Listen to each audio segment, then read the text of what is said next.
So Dr. Gonzalez is here. We did a podcast last week, and now we're going to put him through biomechanical intelligence evaluations. This basically is going to give him a top-down, bottom-up assessment of his morphology or the shape of his body. And the shape of his body is going to allow him to either be more susceptible, more prone to certain types of injuries as he ages, like 50 to 100 years old, or even when you're a kid, what sports you're going to be better at than some of your peers. And how young are you now? 35. 35. So in this age, you're just past where you've kind of like matured, which is about 25 years old. And you know, a lot of people say when you get to 40, it's kind of maintaining, which is so true. Talk to anyone who's lived to 40 or 50 or 60, they're like, just wait till you get to my age and everything starts creaking and, you know, hurting, and you don't recover as well, and you just put on more fat tissue and things like that. Yeah, that's true. So the biggest thing that we're kind of combating as we age and to, you know, improve life performance is having activities that are putting you into a good mental state. So you want to feel successful with what you're doing, and you want to use your body to its like most optimal performance. That'll make you feel good. If you're trying to dunk a basketball and you're only 5 feet, you're not going to feel so good. And that's a real basic observation, right? And if you're trying to rotate and compete in gymnastics and you're 6 feet, you can't rotate fast enough. So there's little things like what position in football should be played, or should I be doing tennis or running if I want to be competitive. Ultimately though, you just want to kind of do what makes you feel good, right? So I'll just kind of run you through what we do. This assessment is essentially really good when someone presents with an overused musculoskeletal injury. Either they ran more than they should have, or not more than they should have, but they ran past their limit and they stressed their tissue to the point of, ooh, I have a pain in my knee, or oh, I have a pain in my hip or my back. And what is that? And so typically you go to the orthopedic doctor or you go to your primary care doctor and they'll give you an anti-inflammatory, or they'll give you an x-ray, they'll give you some, you know, run-of-the-mill programs to combat plantar fasciitis, back pain, knee pain, icing, anti-inflammatories, some stretching programs, some physical therapy, and it'll typically get better. A couple years later, we may see it kind of reappear, and you know, what I've kind of found is that if you educate the patient and if you say to them, hey, look at what you're dealing with, and people don't necessarily see what they're dealing with, but if you have an objective opinion showing you, here's what's going on, we can change a couple of like lifestyle things. It's not run-of-the-mill, not trying to put you into an average study, but actually do a study on you and just see scientifically and mechanically what the shape is, and you know, however tall you are, however wide you are, and if this hip joint wants to go in more, okay, you should be skiing. If not, you should be snowboarding. That's cool. If it loves to go out, then you should be doing tennis. If it loves to be in the middle and the ball of your foot is equal, and it's called plantigrade relative to your heel, then you should run. If you have a flexible midfoot, then you should be a sprinter. If you kind of collapse a little bit, do long distance, because you'll have more endurance and you won't shock your body as much. We're going to learn this today. Yeah, totally. That's amazing. Yeah, so what your foot joint, the hip and the knee is pretty easy. You've got just 2 big joints here. But then you have 33 joints in the foot. So it's very complicated. We look at everything. And what happens here affects up. So it's a top-down, bottom-up situation we're looking at. Cool. So go ahead and sit back in the chair all the way back. I'm going to tilt you up and elevate you some.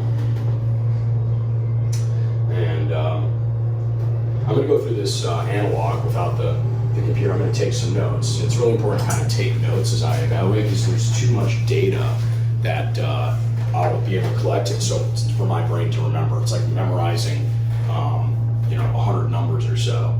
And there's only a few people in the world that can memorize numbers in that sequence like that. I'm not one of them. So, how tall are you, Dr. Gonzalez? 6 foot. You are 6 foot.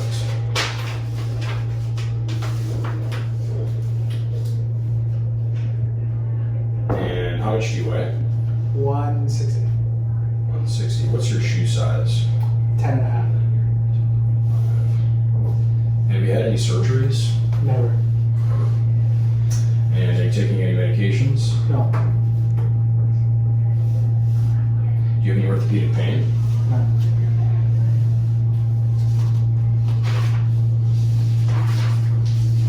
I'm going to skip over a lot of the history you've taken, which we basically are going to, just for this purpose of examining you, get right to the engineering portion sure. of what's going on. So the first thing I want to look at is the front part of your hip.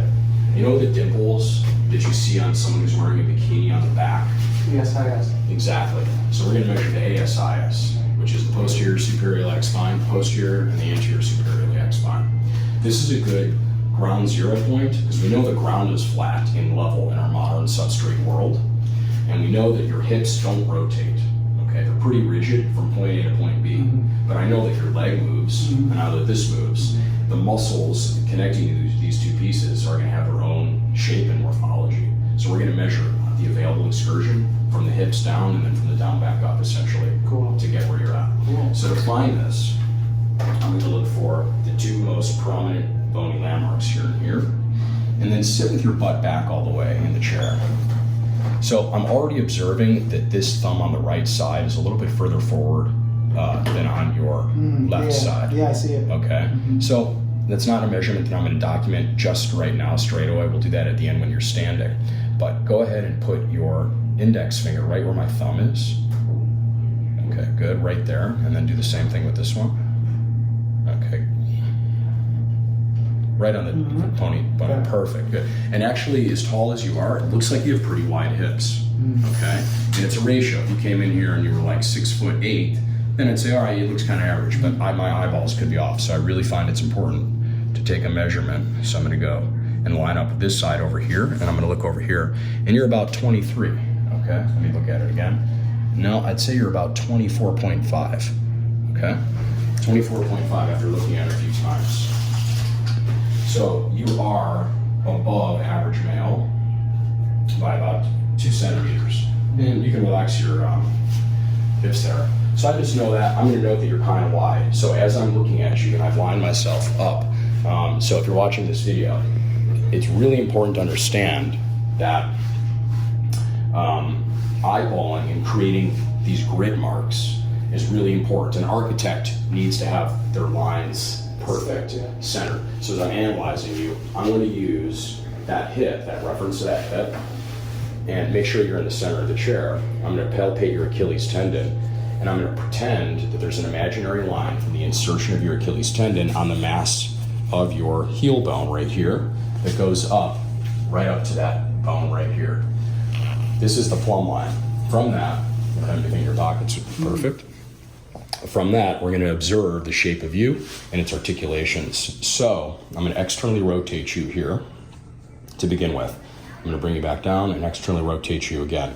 So now if I look at the foot straight on, the insertion point of the Achilles tendon plumb lined up to the hip, and I bisect this right through the second metatarsal head like this, this is not going to give me an angle of 45. I'm going to go 55, let's call it about 65 degrees external range of motion. Would you say that's about right? Yeah. Okay. 90 degrees would be all the way out here. 0 degrees is straight up and down. So let's just measure that again, 65. Now, you do have some play in the joint here, your ankle gutters, your subtalar joint, and then the foot. I'm gonna take all of that out and find pretty much an equilibrium in these. You also have around anywhere from 4 to 6 degrees of play in the knee joint from side to side. So just take all that into consideration. We can move this out, but then I can twist it. All of a sudden the hip starts to go a little bit, okay? All of a sudden you're feeling this. Now you seem pretty tight. Some patients, I'll roll it like this. This will stay still, and all of a sudden it'll be sloshing around here. Some people just have looser knees. You don't happen to have it. You have a really tight knee. I'm already observing that really the nice point, okay? This, to me, genetically, if one part of you here is developed, we see that in the code, they're like, all right, the elbow is probably going to be tight as well. You may be loose down here, and the corresponding part up here also seems to be loose. So this is kind of a genetic thing. As you see like a flower bloom or a tree bloom, kind of like has branches that come out, and they kind of look similar, and they have their own shape and fullness. The human biology is kind of that way, all right? And so we're going to kind of observe this and kind of see the same thing. Let's roll you in and see how far I can get you in. So I'm going to bring you out. Again, I'm looking at the hip down to the Achilles, and this is 0, and I can maybe get you to 15 degrees. If I turn you in a little bit more, it's like it's coming in that ankle joint. See that? This is kind of rolling. So if I right here, that's only like 10 degrees, okay? Maybe 15 degrees, okay? Let's just call it a cool 16 degrees. So I'm gonna call it 60 to 16 on this right side. I have my little Scantron looking chart, so all of the possibilities are already, I'm not writing it down, I'm checking it off, okay? So I'm gonna put you at 60 degrees. I'm gonna push you in at 16 degrees. I also observe the quality of that joint, and it doesn't feel tight like the knee felt tight. You were gliding around in your hip joint normal. It didn't feel loose and it didn't feel tight. It just felt that all the control of the muscles and the ligaments were normal. Gotcha. Lubed up well, okay? Not too loose, not too tight. So I'm just gonna document that. Let's take a look at your left side. So we're gonna do the same thing. Reference point up to here. Make sure I'm set up like this. Okay, I'm gonna take you here. I'm gonna rotate you out. Okay, this one to me feels to be a little bit tighter going out like this than this one initially. I always like to just do it 3 times, see if I can loosen it up. Could be the way you're sitting. Okay, it seems to be loosened up a little bit. Okay, now I'm going in. It also just seems to be a little bit tighter initially. Yeah, for sure. Okay, so let's just do it a few times. That one I could get to about 16, this one maybe 10. Now, when I go to the second one, it's always nice for me to kind of see where you're at. To me, it looks symmetrical. Yeah. They don't seem tighter or looser one way or the other. Okay, I'm gonna call them about 16. It just noticed that left side seemed to be a little bit snugger. And externally rotating, pretty symmetrical. They look like. Yeah, so I'm gonna give this a good 16. But even as I'm doing this, does one feel tighter than the other? Initially, when we did internal, the left one was for sure tighter. Yeah. Yeah. So it's usually the restrictive tissue, your muscle, your ligaments that are causing that. Yeah. It's interesting to notice. I mean, are you left-handed? You're right-handed? Right-handed. Right-handed? Yeah. But it felt like more fluid once you started just moving them like that. Yeah. Yeah, they feel like they move a lot like that. That initial guardness, that may not be the right word, but that initial tendency to be tight is something to kind of consider and be like, maybe, again, you presented with no pain or issues. No. You have to imagine some patients come in with like 9 out of 10 pain here, Yeah. or they have 9 out of 10 pain here, and they've got something that's really wrong, and then you really start to see an asymmetry. It's either they're guarding it, or it's just the fact of the matter is that their architecture, their geometry, their morphology is caused that pain. Right. Okay, so it's not that they're guarding it, it's just over time, overuse, and it's a tissue stress to which has led to pathology or a painful symptom. Cool. Okay, but I'm going to document you as being 60 degrees and 16 degrees. Internal rotated, I'm going to put you just not tight. Okay, for a little asymmetrical, it's close enough where initially you were tight on that left side, and then externally rotating loose. So, or not loose, normal. And the next thing we look at is the shape of your knee joint. So this is really interesting. The knee joint obviously bends like this. We'll just kind of look at how that goes. But you've got an average angle, and this is essentially which differentiates us big time from our primates. So archaeologists, paleoanthropologists know monkeys who are going to have this massive bowing like this versus Homo sapiens, which kind of have an opposite knock-knee. Yeah. Now you look at different ethnicities and lineages, you'll see people who favor knees that are out and shaped legs like this if you're from the Far East I've seen. versus people who have more knock-kneed. And this is a differentiation of how wide your hips are. A woman with very wide hips inevitably has to have, as they develop and they learn to walk, a bigger quadricep angle. So the angle of the quadriceps going in like this. As they're walking and are on one foot, to counterbalance themselves, they have to swing their hips over like this to swing the other foot. If they didn't, they would fall over and it would be a much more unbalanced walk. Yeah. So the shape of you is going to require you to kind of adjust yourself. It's really easy when you get into the science of robots and you're designing a robot interacting with the environment, because it's all engineering, it's very fixed, every joint, and the sensors figuring out what the robot is in space, it moves very mechanical. Yeah. Here we are with thousands of components, with all these beautiful things, kind of like figuring out art of smoothness, like a really good dancer who move their body in this really sexy way. Yeah. A lot of it comes down to, they're a really good dancer because they're built to move their body that way. It's not like they trained to get that. Yeah, because you see that pretty like early on. Yeah, that person can dance, then they just perfect the art. They did the extra 10% to practice, but they just came out mechanically being able to dance and move how they can move. Okay? So, looking at your hips to your knee, and I look back at this line here, you almost have what I call a parking meter leg. So there's not much Q angle. I would call it about 6 degrees. So typically you take a goniometer, which is a device that measures angles on the body, and you basically point it from here to here to here. Doing this enough, I know you're at about 6 degrees, okay? fact, this one looks like it might be larger at like 8 degrees. No, I think they're both at 8 degrees. 8 degrees from here, like from up here. This is the center of the angle. Oh, I see. You're at 0 degrees. This is at 90 degrees. Oh, I see. Okay.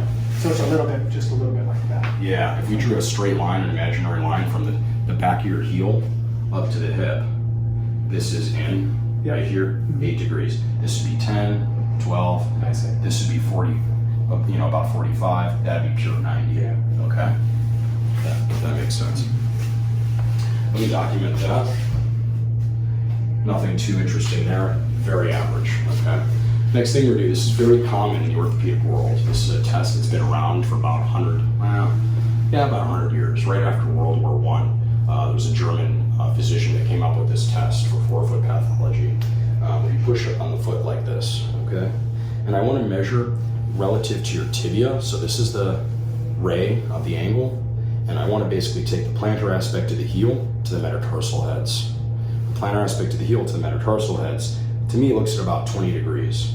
Go ahead and bend your left knee up, yep, a little more, and it up more. And you can get a little bit, all of a sudden, up to like 30, 35 degrees. That's your Yeah, so the gastroc is a muscle that attaches here to your calcaneus, and then you have your soleus. Those are the two big muscles that are in your calf. You have many other muscles actually in here, but those two turn into your Achilles tendon, the biggest tendon in the body.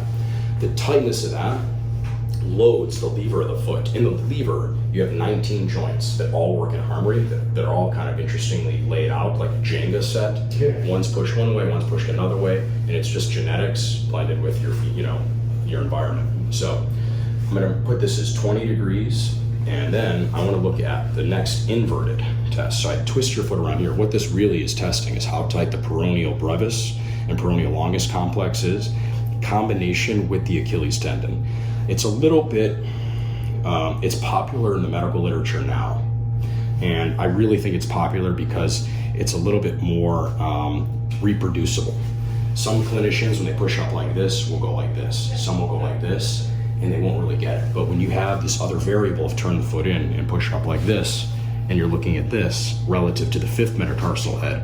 So I'm not looking at the ball of the foot, I'm looking at the fifth metatarsal, not the head, excuse me, but the whole shaft relative to this. So this ray versus this ray. I get you're very flexible.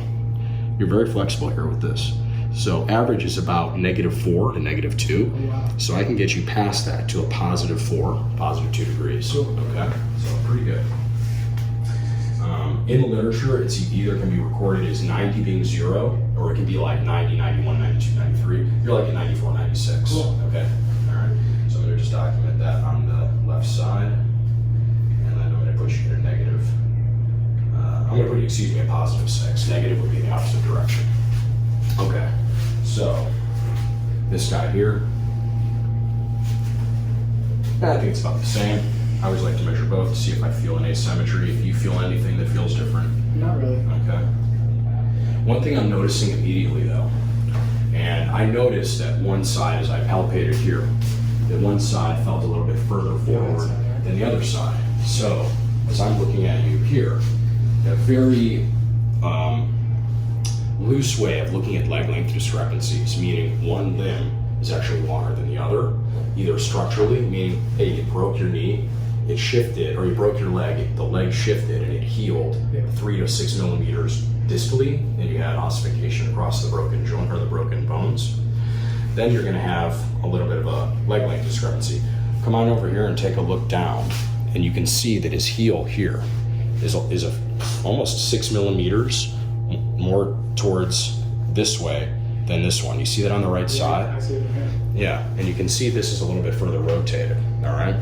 So in doing this, you're gonna have an advantage. It's like a head start on one side more so than the other, all right? Whatever it may be, all right? In your activity. So sometimes we'll say, hey, you can turn right on skis or on rollerblades or on ice skates better than you can turn left. Right. Or you're just better, you're right-handed, fine. Look at what's going on down below. You're going to be able to turn for the ball one way versus the other way. Much quicker. Yeah. And the variable that goes into that is how much energy are you spending? So if you can conserve your energy, then you're going to be faster for longer. Your endurance will be much greater. If that makes sense. All right. So this goes in for like a lot of running, all athletics. If it's an endurance thing, can you move the furthest, do the most work with the least amount of energy? Yeah. That's the case with everything, with running, with skiing, with even tennis. Can you play all those matches and move the less and, you know, outwear your opponent, right? Or your opponent. So the right leg has because this is anterior, it's causing the ankle to be more medial. It looks to me, when I push up like this, that the entire leg is longer. The entire leg is longer, like 6 millimeters. Wow, interesting. All right. So there's a lot of variables. Yeah. All right. There's a lot of variables that play From into there to this. there. Yeah. Yeah. And specifically, is it the muscle that's toned more, or you have these joints that are in your pelvis? The pelvis joints can be rotated more. I see. That's to me that looks like what's going on. When you were, Right? When you stand up, we'll do a couple of measurements to see if there's a true leg length discrepancy structurally or functionally. We won't really know. We'll just know that it's presented as one. Did you break a bone? Or we could do an x-ray and the hip socket or the shape of the pelvis may be larger on one side than the other side. Even as I'm looking at you. And I remember looking at these studies that someone who's so symmetrical. So if I were to look at you straight down, your left ear seems to be a little bit more pronounced than the right. And if you look at me, my left nostril is way bigger than my right nostril. Okay? So as we've been interacting with our environments, we adjust and we adapt. The brain always presumes we're symmetrical. I see. The dominant side being the exception, the left hemisphere is always controlling your right, your right controlling your left. But as you come out, all the babies are symmetrical. Everything looks the same. As soon as you start interacting with your environment, things change. You start to change and present differently. Okay. All right. So we'll look at that in depth a little bit more when you stand. We've done the knee angle. The next thing to look at, we've done the foot angle. Did I do the foot angle on this one? I almost got there. Okay. That's where we were left off here. So I'm pushing up about 20 degrees. They seem about the same as far as available flexing up. And let's see where you are on this one. So I'm going to look at this relative to this. Let's compare it to this guy. This one seems more flexible. Do you feel more flexible? I feel tight there. Yeah. I can feel the tightness. Yeah, you feel it on the outside here. Yeah, right here. This is the peroneal longus and brevis tendon. That's really what we're determining, which is pushing down on this. Put your toes over here to the outside. That's the peroneal muscle. Pull them over here. That's your posterior tibialis muscle, as long as some of the internally rotating muscles up in your hip. You push hard. That's your gastroc and soleus. And then lift your toes up to your face. Okay, that's your anterior tibialis. Okay. When you get shin splints, very often this is the muscle that gets overuse, or the latest studies are showing shin splints are really little tiny micro traumas in the actual bone itself from impaction, okay, on substrates that are synthetic, hard ground, astroturf, or wearing shoes that are a little off, okay, just not resonating with your biology. They're painful.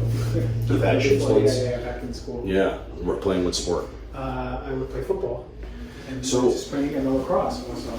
I skipped this at the beginning, kind of using through the history, but I have a few questions. And I'm going to back up right now and just kind of review those and see what they are. So I ask always, what are your goals, okay, to a patient? To enhance performance, to treat pain or pathology, prevent pathology, all of the above, none of the above, and a blank, okay? What your goal may be. Why are you even considering seeing someone about this? The second question is, do you want to rely on orthotics, or do you want to go into more physical therapy? Do you want to change your lifestyle? What are you open to? Some patients are like, just give me a pill and fix me. Others are, I want to be proactive. Yeah. I mean, we want to treat patients who are, proactive at it, because it's more, you're just more proactive. I mean, it's actually doing something rather than being kind of like, just give me a pill to fix it. For sure. But there, of course, are patients who just want a quick fix. Yeah. It's important to know who your patient type is. 100%. Yeah. Do you enjoy exercise, or how much do you move your body throughout the day? Those are two important things to kind of find out and size up. Obviously, you like being active. Okay. As a teenager, what activities did you play? Football, lacrosse, maybe a little bit of just running. But really, those were a lot of basketball, but recreationally, never competitively like on a team. So it's always going to be a size up situation. You're out with your kids, your friends, your kids on the playground at recess. And if you can do a sport as well, or as like the top percentage, you're going to do that sport. If you're not so good at it, you're quickly going to be like, I don't want to do that. Yeah. I'm going to run and grab. Do I grab the baseball, the basketball, or the football? Mm-hmm. You want to grab the ball that you're good with. Yeah. That's it. And so this kind of explains your body type and your shape and things like that. Yeah. Also, as you mature from like age 6 or 7 until you're 13, those sports that you played every week are going to kind of bring you into who you are. Yeah. Did you play a certain sport where you're getting checked all the time? You're playing lacrosse, where you attack? Mm-hmm. No, I was mid. You were mid. Okay, fine. So you're in defense and attack. Yeah. So, all these things are kind of like important to consider for your phenotype or how you're presenting yourself. Yeah. All right. And then what activities you play now, depending on what the age of the patient is. If you're like senior or if you're young, what do you like to do now? What are you repeatedly doing? And that is like getting layers in the Grand Canyon as a geologist, understanding who your patient is, what activities they've done. Yeah. Okay. Yeah. That helps out to kind of get to the bottom of a lot of those things. So let's look now at the subtalar joint eversion and inversion. So when I look at this now, I don't want to put the foot necessarily up and down like this. This is culturally usually pretty acceptable. But we found out that you have 60 degrees here and 16 degrees here. So you have a total range of motion of 76 degrees. So basically, because you're from here, so from this and this is equal and this is equal. So you have these two rays. So if you have a total of 80 range of motion, okay, so then you figure out this is your total range of motion. So you'd be at 40 degrees from this point, so 20 degrees internally rotated, so 20 degrees internally rotated, then subtract 40. So not 38, but 20. You follow what I'm saying? Yeah. So just have it draw it out. So right there, so as much as you can go in, like this, Christian, that's where you want to be right here. You want to be 20 like this. Yeah. And to be honest, when you walked in, that is exactly where you were walking. Yeah, pretty much, huh? Yeah. The problem that I see when you go to a physical therapist, or if you are walking down a runway, or if you're going on stage to present, people walk generally to fit in like a powerful alpha female or male. Yeah. They want to present themselves to be with their feet straight. Yeah. Women, the generation before, would stand, I think we talked about this, right? Yeah. They'd stand like this, because that's how models stand. Now, look slimmer, so women are kind of in the shows like this. So you see kids adjusting like this. Yeah. If you stood like this all the time, and you started running like this because you had a friend, or if you see someone doing yoga class and they're getting into a position, you're like, I'm going to do that. Guess what? Something here is going to get overworked and fail. Yeah. You're putting yourselves into a position that you're overworking your body. The mind over the body this is way more powerful. Yeah. Okay, you're going to force this until the body fails. So it's important to know this is your alpha position, and this is what I tell patients: own your fingerprint.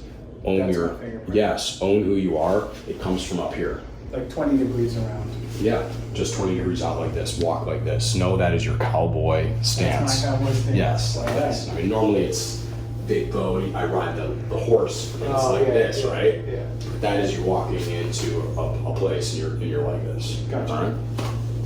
So, okay. All that being said, back to this last, the next measurement. When I take the measurement, I don't want to measure you like this. I want to measure you like this, because this is the equilibrium for here. We've discovered that already. So I'm going to pull down on your ankle, or your calcaneus, your heel bone. We've already done how much you can go up and down, all right? We actually didn't do down. We probably will skip over that because it gets too lengthy. We look at everything. But I'm now just going to see how far this everts. Now, there's a lot of studies that show that the average is 10 degrees on the subtalar joint. I don't see you everting past 2 degrees. Yeah. This is super snug and tight as I'm pushing on this. It feels really tight. Yeah. Okay. As I bring you in, however, I can get you to a good 20 degrees, maybe even more, maybe 30 degrees. Okay, 20 to 30 degrees. Yeah. Just like flowing. Yeah. This doesn't pronate or evert at all. Now, what we see in some patients is this moves out as much as you're moving in. That joint is so significant. It sloshes around. It puts a lot of pressure on your calf muscle. Now, look at your calves. If your bone doesn't allow your joint to evert, you have no reason to develop your calf muscle. Get out of here. Is that why I have skinny calves all my life? Totally. Totally it. You say that again? So muscles develop from loading them. If you work the muscle out, it's going to get bigger. Muscles respond quickly. If you go into a cast, you atrophy very quickly. Yeah, You start working, sure, yeah. you work it out, it gets big, boom, and all of a sudden it gets bigger to where your genes say it should. If you want to get like Schwarzenegger style, you got to start young like he did. Yeah. Eat the right things, maybe some steroids like he did, okay? Yeah. And you're gonna get, and it works and it picks out. But if you get past the age of 27, it's really hard to change and bodybuild. But if I physically can't get this joint to move out, you have no reason to build the posterior tibialis muscle, which is the most deep muscle in the back of your calf. Right behind it. This muscle attaches here and splays out right here. Pull your toes towards my hands. See this tendon right there? Yeah. That's the posterior tibialis tendon. You can see it coming right around here. It comes up, it comes up, it comes up. It starts to turn into a muscle here. It goes deep. It's very, very deep. And it attaches to the back of the tibia. Okay? It's along the back. And it is one that really gets quite, not thick as the gastroc soleus, but you don't have any need for it to get big. That's why this is so slim. I see. It's been like that all my life. Totally. I've always had This is your genes. This is your genes. You come out where I cannot evert you. Is it okay? That's calcaneus. You're trying to evert? I'm trying to evert your calcaneus. Look how much I can invert it. But the inversion. Now, does the inversion convert to any musculature? Or no, not really? So if we look at the rest of the lever arm, which is your foot, mechanically, you're designed over millions of years from being prehensile, which is gripping trees, and having a big toe that was kind of like your thumb. And you saw that about 4 to 5 million years ago. And it took about to Lucy. You know Lucy, that skeleton. Lucy was the first skeleton that had ape stuff going on up here, monkey, primate stuff going on here. All of a sudden, upright hips and bipedal feet. Yeah. So the foot started to get this plantar fascia, which is a thick band, which holds the foot to keep it a propulsive lever for very efficient burn, no energy, walking upright. We're the only animal that can go long distance like we can all day, burning 2,000 calories a day. Wow. If any primate on fours is going to walk as long as we walk to keep up with us, they're burning 3 to 4 times calories, keeping their head up, keeping their bodies up. But we can, without any energy, throw ourselves, like literally collapse forward and catch ourselves with very little contraction of muscles or caloric burn. That's amazing. Does that make sense? Yeah, for sure. Yeah. So on most people, you see about a 10 to 20 degree eversion. I get very, very little.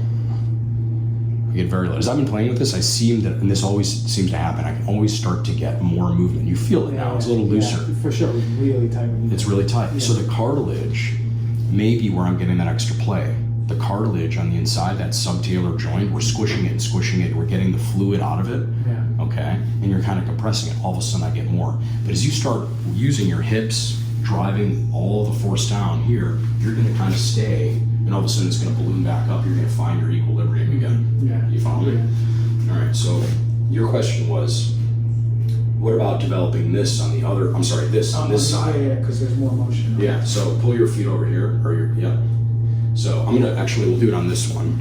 Let's just look at this one real quickly to see if it's the same, if there's an asymmetry. I like to look at the tone of the muscles. They look pretty symmetrical. One doesn't look bigger than the other at all. I'm gonna put you again at your 20 degrees externally rotated and see.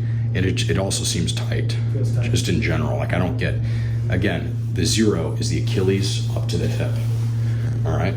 As you're walking like this, the Achilles to the hip, that's my point of reference, all right? Again, very little. If anything, it's like the soft tissue moving. Very, very little in that joint that I could get. Frankly, maybe the slightest bit more in this side. On the left. Yeah, do you feel it? I feel it. All right. Now, if I'm a detective, and I already go back to the fact that this seems like a shorter leg. if this is shorter and you're standing, you're gonna have to bend this one and put most of your weight on this side. You follow me? Yeah. So if that's the case, you're probably putting more load from your leg into the subtalar joint, the joint that allows this to move. Thus, you're gonna have a little bit more range of motion here. So it makes sense that you just have a little bit more range of motion off the bat here, but not much, like 4 degrees. I'm gonna just write that down. I'm gonna just put tight in general, and I can everge 4 degrees on the left side and 2 degrees on the inside. So, from this side here, what you're asking is on this guy. Now that's interesting. We've got these prominent styloids. This one has more of a callus than this one. Yeah, I've noticed that. Okay, it's actually significantly, you both have a prominent base of the fifth. Yeah. All right, so a couple different variables playing into this. Okay, you've got a shorter leg here. Your hip is more forward here. This has more range of motion. This styloid is way more prominent. If you look at it from here, look at it from the bottom, you can see the callusing here. All right, and look over here. It's very smooth. Okay, not much callusing. So, and you have more movement here. Now, is the shape of you getting more movement because you're everting more? To me, this all makes mechanical sense. Yeah. That you'd be moving a little bit more, you're putting more force on this. It's the shorter leg. This gets more shearing, which is why you get the callusing. Yeah. You're in the shoe, and the callusing, if you know why this calluses, you get calluses on your hands at all from lifting? Yeah, sometimes, yeah. Yeah, Sure. so you lift more, the calluses get bigger. Yeah. They put more pressure. You start lifting more, the calluses cause more calluses. Yeah. That's what happens here. A little bit of dead skin that builds up as a protective layer. It's your body's response saying, I'm getting pushed here a lot, more than I normally would. Let me respond to that. It's kind of like building muscle, but your skin builds reinforcement. Yeah. That's what the callus is. So you build up, and the more thickness all of a sudden puts more pressure. So it's kind of like its own worst enemy. Is that from more eversion, you said, because of the shorter leg? This is going to be more pressure on this foot, because when you stand, you can't stand with one foot up in the air for you with pressure. You're going to ultimately mechanically put more weight on your shorter leg. Right, of course. If we put you on a pressure plate, I only know that. I could assume that, but I know that I have these pressure plates. You stand on them. Yeah. We can bring one out, but we'll do that another time, and we'll actually visually see you have more pressure. You know the Dr. Scholl's things in the Walgreens? You've seen those? Yeah. The custom fit orthotics. Yeah. You stand on it, it gives you a percentage. You put like 55% of your weight here on this leg, and then 45% on this leg. Yeah. So that's what's happening. So, and then doing that, you're just going to have more pressure here, which in turn is cause more callusing. You're maybe using this leg more throughout the entire gait cycle. That means the peroneal longus and the posterior tibialis and the peroneal brevis, those are the muscles on either side stabilizing your foot, are engaged more on this side. Then you get more callusing here. There's two pieces. One, the pressure. Also, when you pull your foot over towards the wall, this tendon right here attaches here. And you can see the muscle. It starts to be a muscle here. Comes down as a tendon right about here, tendon, wraps around here. You have ligament tissue holding it in place so it doesn't pop over, and then it attaches right here. And so you have, like bone spurs, if there's a lot of force pulling on this will get bigger and bigger and bigger. Also, if you have pressure on it like this, it's gonna get bigger and bigger and bigger. So you have force and load from both sides of that junction, right? So that's that. To answer your question, again, we haven't even answered your question. Does something on this side actually cause the calf to get bigger? Not really. The whole foot loves to go in like this. Generally, it doesn't go out much like this. This is, if it went out like this, and if you see people who do flop out like this so much, they're really inefficient in their walking. So imagine if you have kids 4 million years ago, and they're flopping their foot out like this, they're burning 1,000 extra calories. They're dead. They're not keeping up.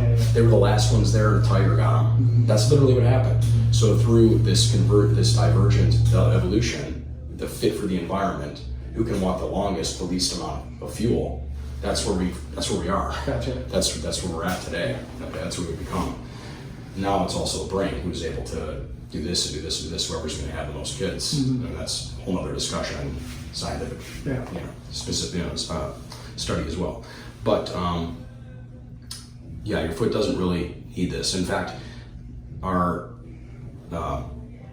innovators in this in orthopedic world always often to refer to locking the mid-tarsal joints, which is not really, it's kind of outdated science, but in order to be efficient in propulsing yourself to run, okay, you push yourself with this lever, really contracting these calf muscles, especially for you though. You do a great job of it because you don't have that motion in that joint. This right here gets locked, all these joints. So let's look at these joints. Let me measure this one other thing one more time. I'm going to give you 36 degrees of inversion. You have pretty good range of motion going in like this. All right. You had pretty good range of motion too coming up like this, and this is I think evident to that anyone that's got a styloid process.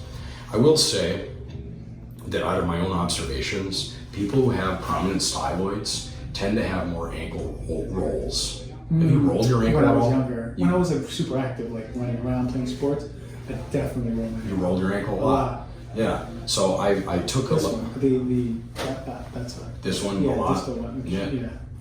Your longer leg, maybe it's getting in the way, who knows? Yeah. But I think all these things kind of add up. Your brain processing your body, where you are in space and time. Yeah. And then this guy rolls a lot, okay? So things to consider. Let me document that we've got about 30 to 36 degrees. I'm gonna go 36 degrees, and you're like normal to loose with your subtalar joint inversion. 36 degrees, okay. Next, I'm gonna look at your forefoot knee alignment. So, if I pull you off again, and I wanna feel where your Achilles is plumb lined up to your ASIS, I'm just trying to get you to relax here. Generally, the midfoot and mid-tarsal joints, you have 19 of them here. Well, 18 if you discount the ankle, which is what goes like this. I wanna see what comes in contact with the ground with the most powerful load-bearing joint. Now, if you look mechanically, this is the thickest bone right here. You even have these two little sesamoid bones. And if you look at the evolution of our foot, this ideally is going to be taking the most of the load up. I have some interesting new thoughts about the purpose of the sesamoid bones coming from our ability to grip trees and the sesamoid bones, because we do have two that are in our hand as well, around our thumb. Now, in a perfect world though, this is the longest toe. Usually this is the longest structure to give you the propulsive lever. This would be plantigrade, and what I see with the best runners is when I pull this down off the hips, this is going to be like this. But you're not. You're sitting at about 4 degrees in varus, angle like this. So that means when you come in contact with the ground, this has to collapse like this in order for there to be something stable. Yes, for your entire body to stabilize. I look at how flexible this is. It likes to even go up. Yeah. Okay? So that means when you come down, you're going to be at an angle like this at 20. This is going to have to come up like this. You're going to be putting pressure here on the bottom of your styloid, just in the shape of you. And this doesn't have any callousing here. It's very soft and smooth. You don't even have a callousing right here, which is very common. Instead, you've got massive callousing right here. Very big callousing over on your fifth, like this. Yeah, I felt it before. Okay. Let's take a look at this one here. Pull you off your hip, line you up. Okay, not as much callousing back here. Not as much callousing here either. I mean, you still definitely take a look down here and see the callousing that's going on right here. Okay, a fair amount. Not so much here. Take a look at this one. I say a fair amount. This has got a generous amount, a lot more callousing. Okay, shorter leg. Shorter leg, right? Yeah. More force coming down. Yeah, you're gonna mechanically have to put more force on that. Right. It's physics. Now, you still, frankly, as I'm looking at this, and I look at the alignment. So come over here and take a look at the alignment of this to this. Now this, and I'm gonna get in your way, but I have to look. It only looks like 2 degrees of tilt this way. Let me see, you know what's, I almost feel more of a callus here. Nah, this one's got it too. I'm gonna take that back. They're about the same. Very, very slightly thickened, but about 2 degrees of alignment like this. And this one, I'd say it's about 4 degrees. It's a little bit more on this one. So all of these components putting more pressure and wear here and here. All right, so let me document that. Let's just put 2 degrees and 4 degrees before we meet alignment. So this is average. We see most people with 2 degrees. We measure 100 people or 1,000 people. That's what our studies show. On the left side, a little bit more than some. Myself, I'm huge. I've got like 20 degrees of varus. Oh, wow. Okay? Some people have a ton like this. Wow. Others have a ton the opposite way. Yeah. And if you have that, you see a lot of other excessive loads and stresses on the rest of the body that becomes painful. Yeah. And it's easy. Frankly, so far, Dr. Gonzalez, you were boring. Oh, good. You don't have anything that's that unique. What's really unique is going to be your subtalar joint. It doesn't evert much. But look at this. Now, I look at everything else though. To me, your biceps seem pretty. You've got you've got tone. This has got good tone. It's all my life in my category. Yeah. Even when I was like really lifting. Yeah. You're so stable with your mechanics. You don't need to have strong calves to stabilize your I see what you're saying, because the stability is in the calcaneus. Yes. Right? You're stable. So my body's saying, hey, I got this. Yeah, the bone is totally stable and it has you. Wow. Whereas other people will walk through it, they'll evert, and then their muscles have to stabilize it. Wow, that's crazy. You follow what I'm saying? Yeah. Okay. We'll see more when you step down and you weight bear. You'll just be standing there and you'll be so efficient with your foot. Yeah. The only thing that's not that efficient, if you were to be like a world champion runner, is this forefoot here. You lose a little bit of efficiency in the forefoot because this moves up. If this is reversed and it went down, you'd be like a rocket. You'd be rubber banding out of the start gate. Wow. Just because I have more varus. Varus. V-A-R-U-S. More turning in, right? Like that? Yep. Varus means the surface is pointed towards midline. Okay, so then when I'm running, it would hit more the medius right here, this side right here. If you are more efficient, this would be plantar. This would be down. If I was going to be like a sprinter. Or something. Exactly. I see. Yeah. For being a long distance runner, this subtalar joint not everting is amazing. Oh, is that right? Yeah, the tough part is I don't have enough data. I need to mirror the fact of the sports you played, the sports you played now, get all of your data, and then have 10,000 of these measurements to say, with this, you'd be a great runner. With this, you'd be a great position. We kind of have a good idea. We know height and weight and wingspan and decent measurements. You can do that by measuring the top people that are in the sports teams. Yeah. Just measure the top athletes, and you can get a profile of what they're like. Yeah. But when it comes to people who are like, you've got a long distance runner's heel, but you've got a martial arts forefoot, then it's a mishmash. Yeah. It's a kitchen soup. It's not all tomato soup. You got a little chicken, you got a little broccoli, you got a little potato, leeks, cress soup. You know what I mean? Yeah. And then so you're just kind of a recreational athlete, and you're not the pro basketball player. Because not every aspect says pro basketball. One part of you says that sport, then another part of you says that sport. Does that make sense? Yeah, for sure. All right. Yeah. Okay. So the next thing I do is measure the flexibility. Now, our longer test, not because this is long enough, right, is you look at the talonavicular joint, and again, lining up the hip to the heel, and I want to see how much range of motion you have. That's this almost like a semi-hemi or semi-hemisphere, almost like a ball and socket, almost kind of like your shoulder, and it moves in different directions. But you're just normal. Your navicular to the cuneiform, totally normal. And if I hold the cuneiform, and I look, you already got a little spurring right here, which is interesting. I can't push it down, and it just doesn't move so much. It's hard to isolate these joints. It's very difficult. It's not clinically reproducible unless you're really good at doing this over and over again. This moves a fair amount. This is limited. Let's just look at this one and see how you are here. This one feels looser. Yeah, it looks looser. Okay, it looks looser. That feels looser.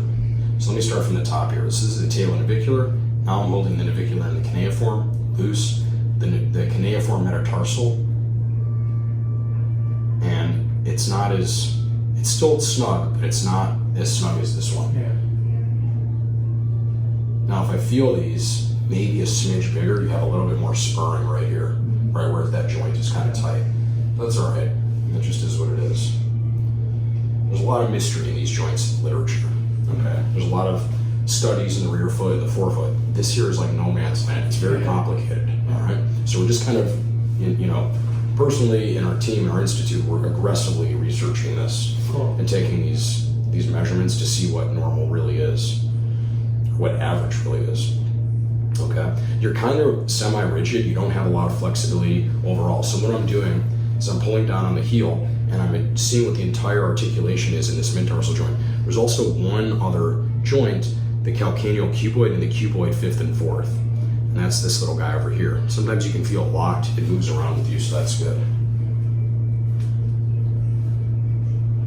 It moves around pretty good, okay? So, not too worried about that. But the best documentation for making a decision and kind of giving information back to the patient is pulling on the heel, you twist over here, and then you twist over here, and you're pretty rigid, dude. Yeah. So even though you have this presentation of being in an angle like this, I can't move it much. So you're pretty efficient. You're pretty efficient, meaning you're walking, you're running, you're gonna do great. Right. One thing that isn't great is that you wanna be like this. If your hip wanted to be like this, you'd be really efficient. You'd be a faster runner. I see. Huh. If we Just like whenever we're talking about like 0 degrees like this? yeah.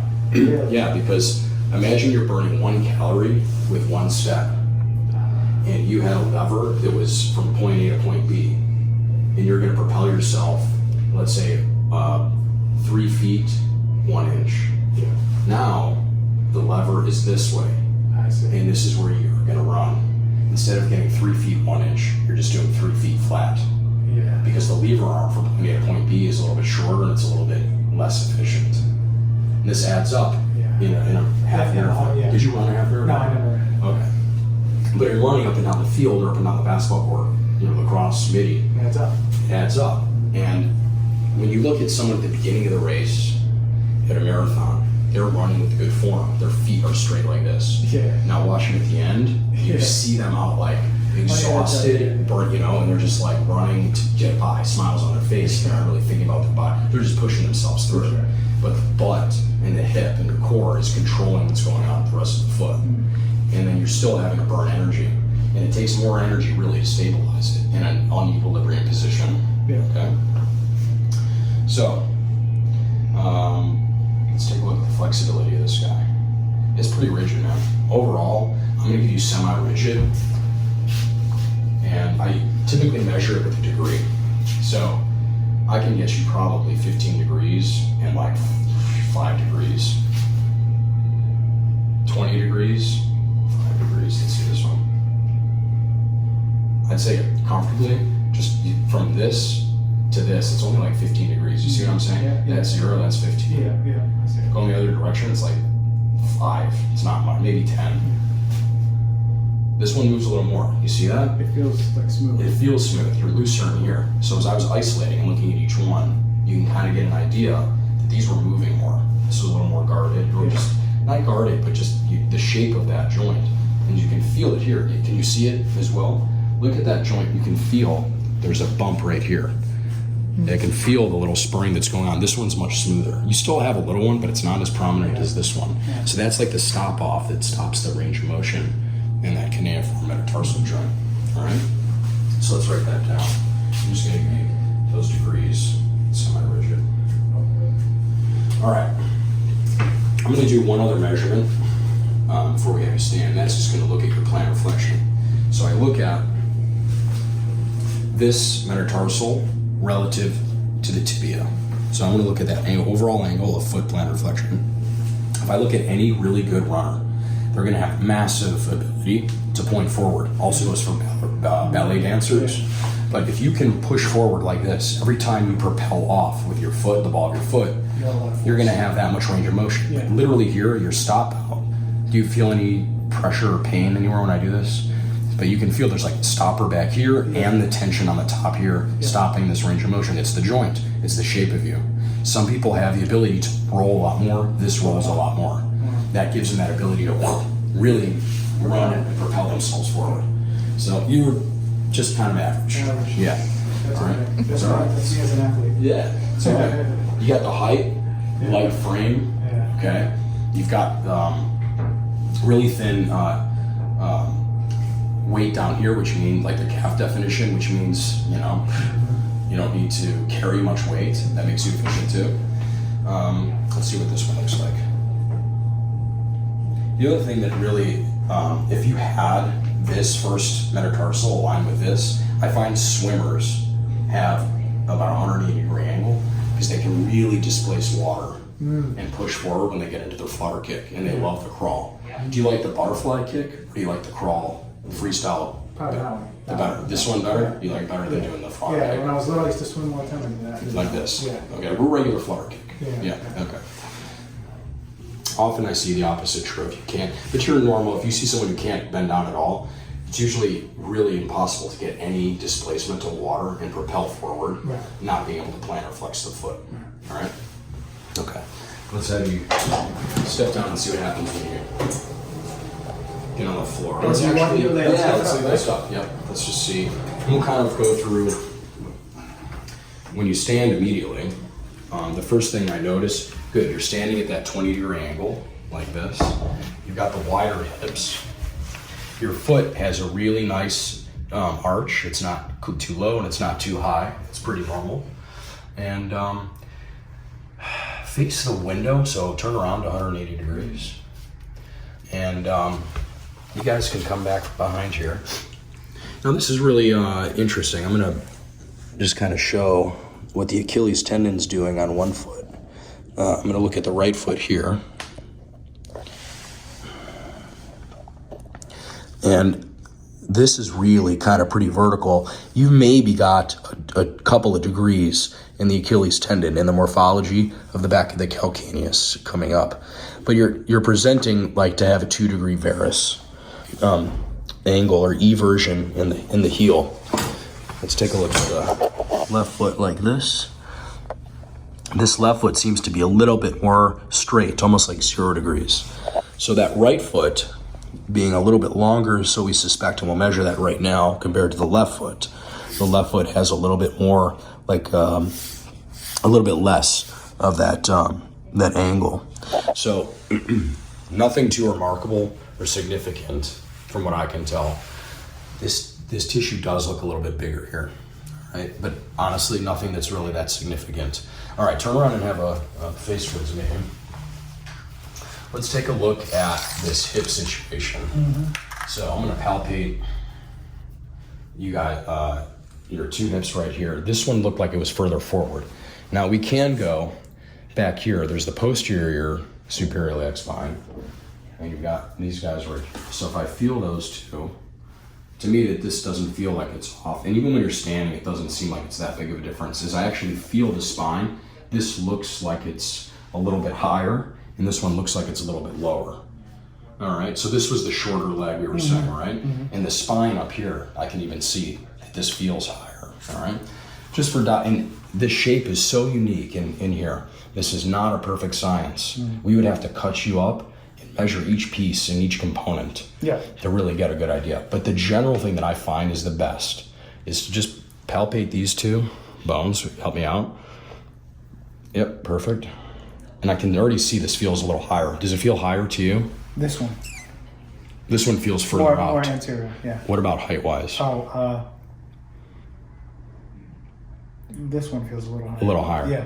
And again, I just want to emphasize that we could isolate a 1 square inch ball right here, and that's going to be different than the square inch behind there. Yeah. So you have to take this with a little bit of error and understanding and put the whole pieces together.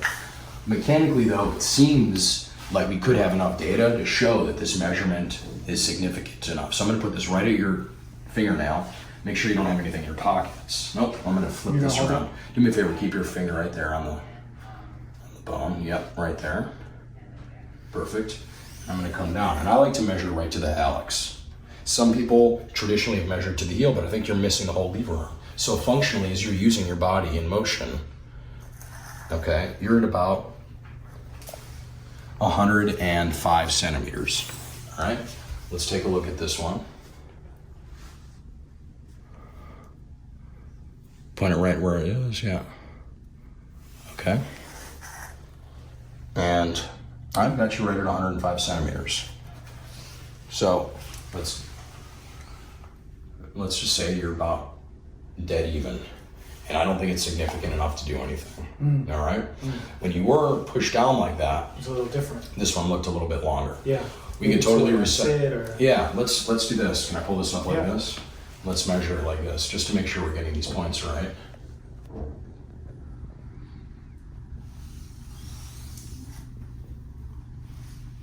Oh, 105. All right.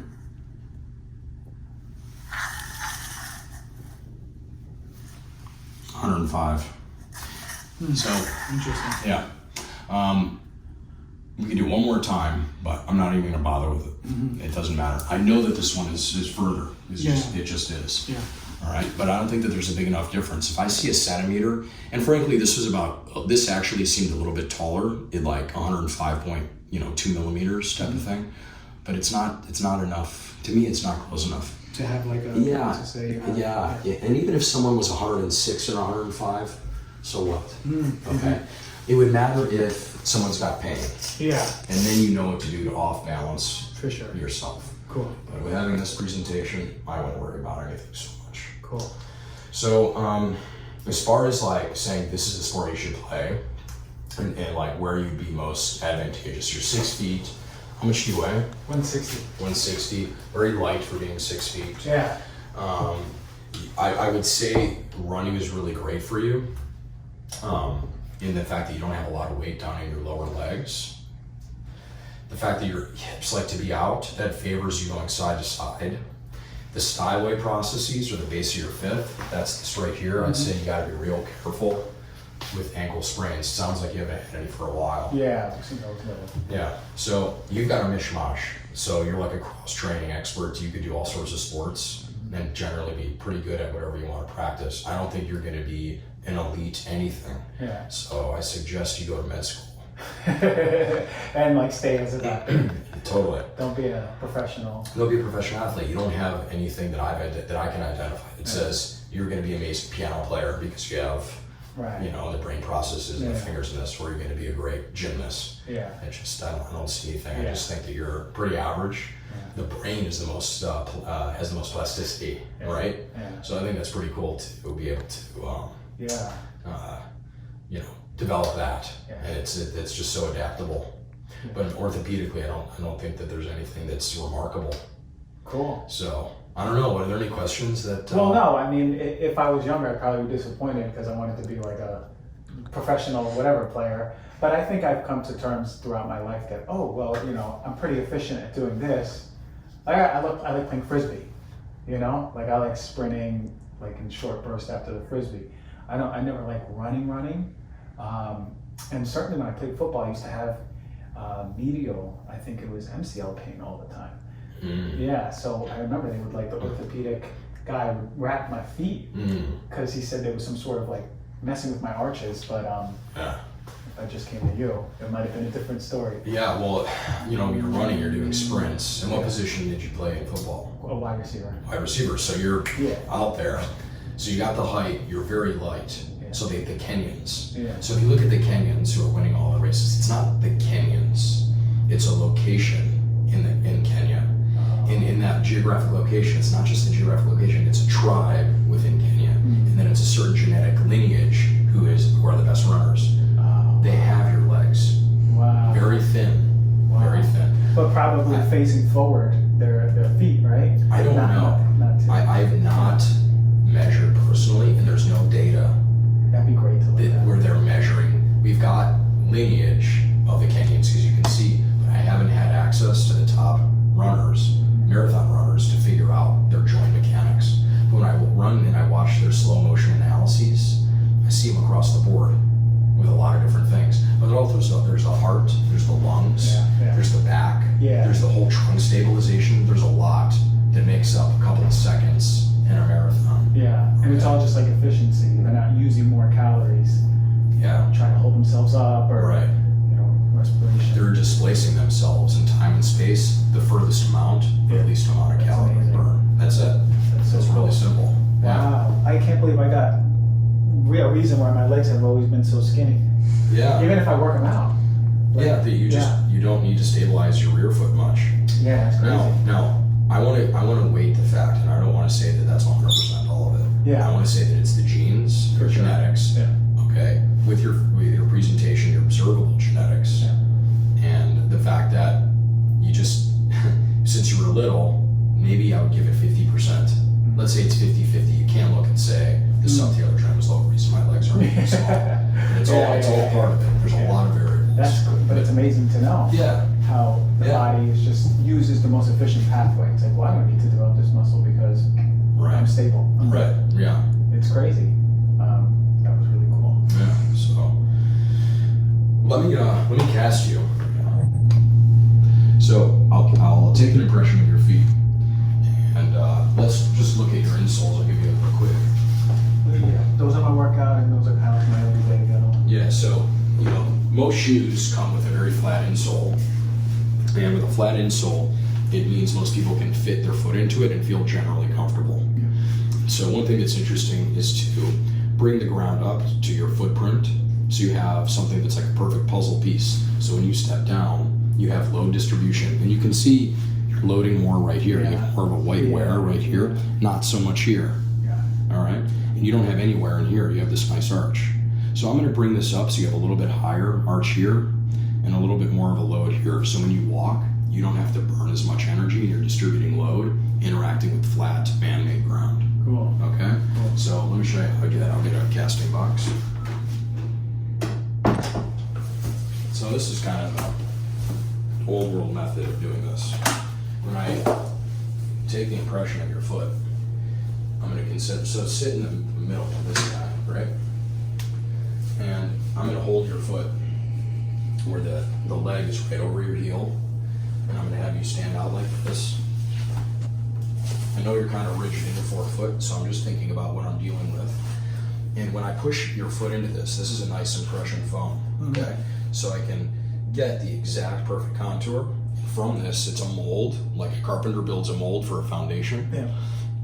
And then we're gonna pour plaster or concrete into it, flip it over, and then I can build the foam so you have a custom fit insole that goes right into your shoe. Cool. I'm just gonna make an insole without any corrections. It's gonna distribute your pressure. So when you get out of the pool and you see you have a nice arch, when you step down on those shoes and you're playing your sports, you're playing Frisbee, are you playing with your shoes on? No, barefoot. Barefoot, okay, awesome. Any sport you're playing with your shoes on and you're pivoting around, you're just gonna have a nice, comfortable, cushioned insole distributing pressure over a greater area. That's nice, That'll help out everything, and it's almost like it's what shoes do. Shoes essentially do that, okay? This is not what we were built for. We were built for uneven ground, okay?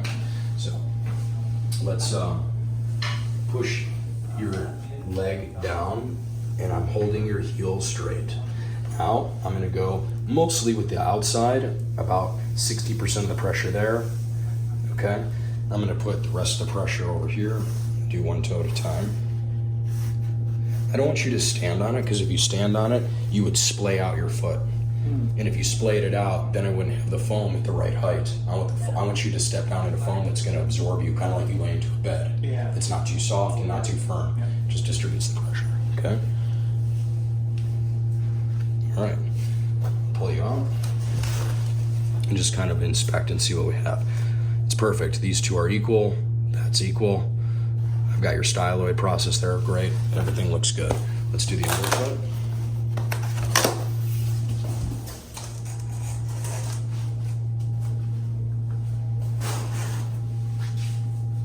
Okay.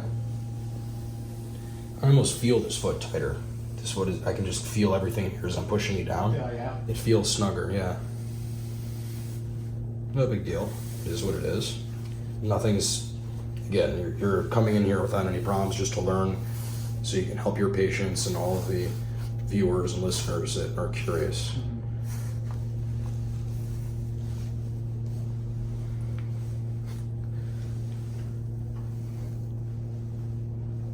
Okay.